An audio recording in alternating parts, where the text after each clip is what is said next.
Welcome to episode number 6 of the NHL Trade Talk series, where we have a special guest and discuss some hypothetical trade scenarios. Today we're looking at teams like the St. Louis Blues, Boston Bruins, Minnesota Wild, Anaheim Ducks, Philadelphia Flyers, and others. We'll discuss that coming up next.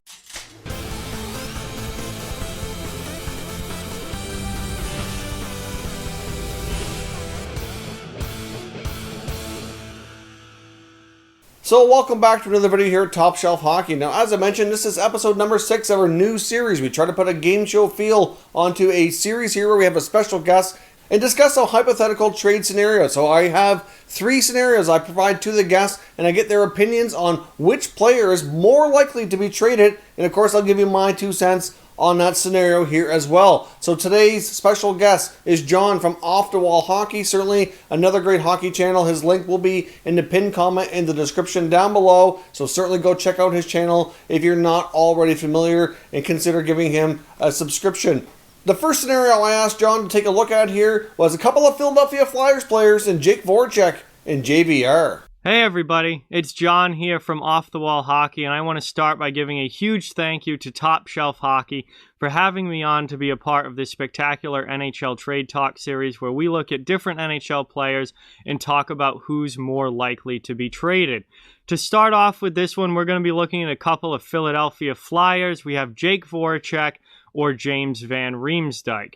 In my opinion, this one is fairly easy. I think it's James Van Riemsdyk. JVR has not been the impactful player for the Flyers that they were hoping he would be when they brought him back.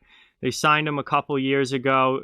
Big contract, $7 million per year, and he just has not lived up to that or has been the player that they were hoping he would be. He only had 19 goals last season, and I think JVR's contract is one that they are probably actively trying to move on from and get out there traded.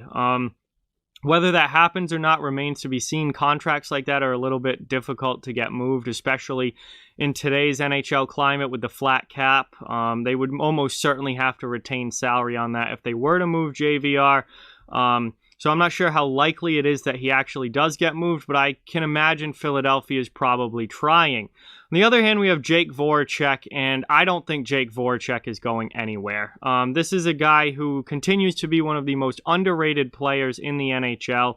He puts up 50, 60 plus points every year. He's had a couple seasons over 80 points, and nobody really talks about him, but he is incredibly good and incredibly important to the Philadelphia Flyers. He is a core piece there in Philly on a team that is looking to contend and compete for Stanley Cups. So I really don't see them moving Jake Voracek at all. Van Riemsdyk, I think, is much more likely to get moved out. And just Voracek, if they were a rebuilding team, obviously I think that the story would be different. But they're trying to win Stanley Cups, and Voracek is a key piece to that forward group if they're going to be winning a Stanley Cup. I mean, he was their best player in the playoffs last year. So I don't think there's really any chance that they move on from Voracek, and I think JVR is probably a guy that they are looking to shop out there and try and get moved. Now, I do completely agree with his analysis here. I do think the Flyers, if they had to pick, would prefer to trade JVR, and he's been linked to NHL Trade Rumours before. I do believe, based on what we've heard, that they actually were trying to move that contract and would be more likely to want to do that as compared to moving Jake Voracek. The only reason I included Voracek in the only reason I even included Voracek in this video for discussion purposes is just that obviously this team has had a lot of good runs in the regular season. They haven't really gotten the job done in the playoffs, obviously. And when you look at the core members of the team like Voracek and Claude Giroux, etc., you have to wonder at what point will they consider kind of shaking things up. They have a lot of good young players that are looking for more of an opportunity, and I do think it's at least worth discussing the possibility. But I do agree that Voracek's a key player, a core member, was one of their top players in the playoffs, and I'm sure the Flyers, if they had to pick, would rather move on from JVR rather than Jake Voracek.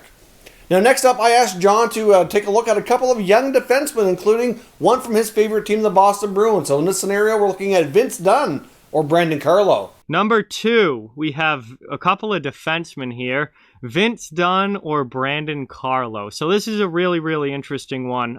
Vince Dunn, very good young defenseman for the St. Louis Blues.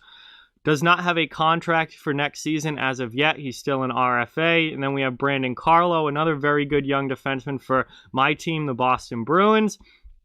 And I'll say this, I don't think either of these guys are going anywhere. I think Dunn is going to get a deal done with the Blues and stay there. I think Carlo is going to stay in Boston. But as far as which one is more likely to get moved, I'm going to say Vince Dunn, because the Blues are deeper on the back end right now than the Boston Bruins are. When you look at the Bruins defense core, I think they are heavily relying on Charlie McAvoy and Brandon Carlo to kind of be the staples of that D-core for the foreseeable future.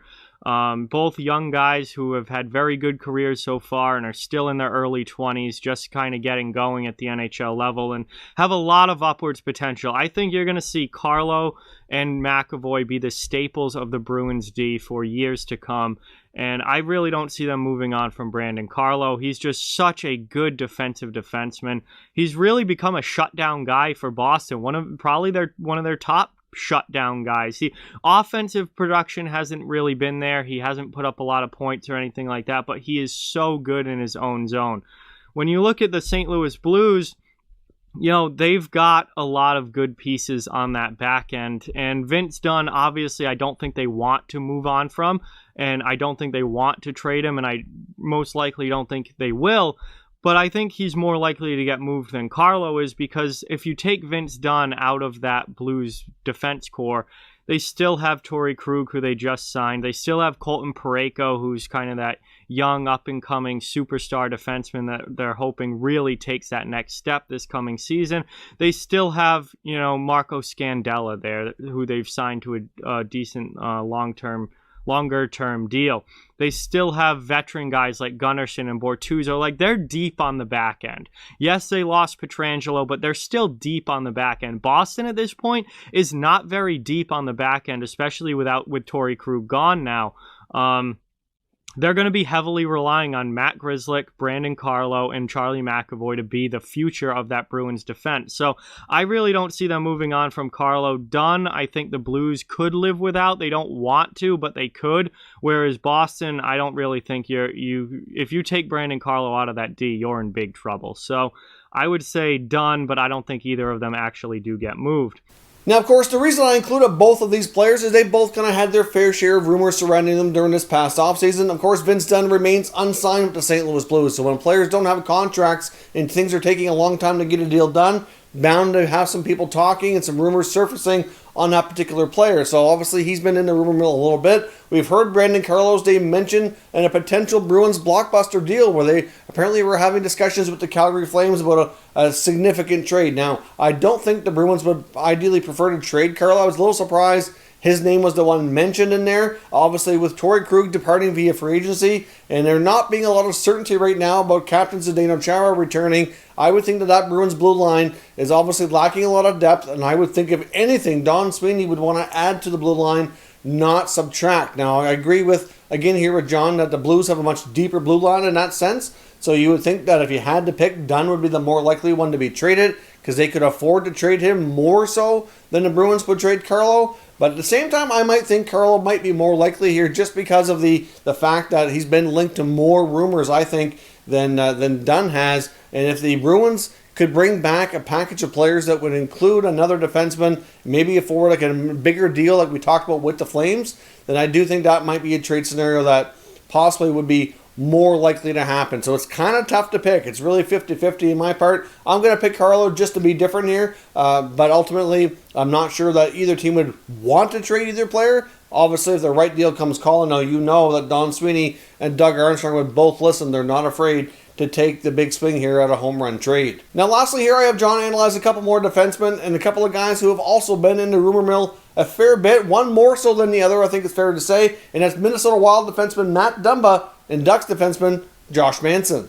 And finally, number 3, we have another couple of defensemen, Matt Dumba from the Minnesota Wild or Josh Manson from the Anaheim Ducks. And this is kind of the opposite. I think there's potential that both of these guys could get moved, but it's interesting to look at which one's more likely, because Matt Dumba, there were trade rumors around Matt Dumba for a long time, and now Minnesota's kind of just reversed on that and been like, no, we're actually going to keep him. Now, whether that's true or not, or whether it's just media fodder, that remains to be seen. But I certainly think there's a chance that Minnesota could move Dumba before the expansion draft at some point, because they already have Suter, Spurgeon, and Brodin. They just signed to a long-term deal. So someone's kind of the odd man out there, and I would think Dumba would probably be the guy that they would move. But when you look at Josh Manson, it's very possible that he could get moved as well from Anaheim. You know, they're kind of a rebuilding team right now. Manson's almost 30 years old. And he's a really solid D-man who I think there would certainly be a good trade market for, because if you add Josh Manson to a playoff team that's looking to add defense, he is a really good middle pair 3-4 type addition on a pretty good contract. And at the end of the day, I think this comes down to contract as far as who's more likely to get moved.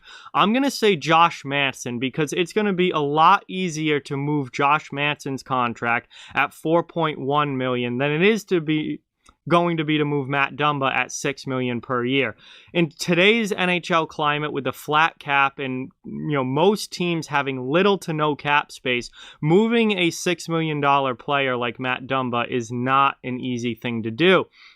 It's going to be much easier for a team to make room for a $4.1 million cap hit than it is a $6 million cap hit. So for that reason, I think Manson is more likely to get moved, because I think both of these guys bring a lot to the table and are really good players who there are certainly teams out there that would want to bring them in without a doubt. But I think when it comes down to it, when you look at the contracts, it's going to be a lot easier to move Manson with his $4.1 million cap hit than it is Dumba with his $6 million cap hit. Teams just don't have the room for that. And, I think that for that reason, that makes Manson the more movable player and more likely to get traded. So with that, I really want to thank Top Shelf Hockey for having me on for this video. Again, really, really appreciate it. It's great to be on the channel and be a part of this series. And with that, we'll turn things back over to Top Shelf Hockey. Now, my take on this one, I'm going to pick Dumba because obviously for a variety of reasons. He's been in the rumor mill more than Manson. I think the Wild are in a position where they're more likely to want to trade him for expansion draft purposes as well. They've got a lot of other money tied up on the blue line and the other big three that are signed long term. Dumba's contract's expiring much sooner, and I think he is more likely to go. And he's a guy who could also bring back a great asset for them to put in the forward group, which is something that they're lacking in. Now, of course, the Wild do have some really solid, good young prospects coming up, and that forward group could change in the next year or two to being much, much better as well. So I'm not convinced exactly that Guerin's going to pull the trigger really quick on a Dumba deal, but I do think sometime between now and next summer, Matthew Dumba likely will be traded from the Wild. If they are not going to be a playoff team for the coming 2021 season, I do think he will be one of the most sought-after players heading into the NHL trade deadline.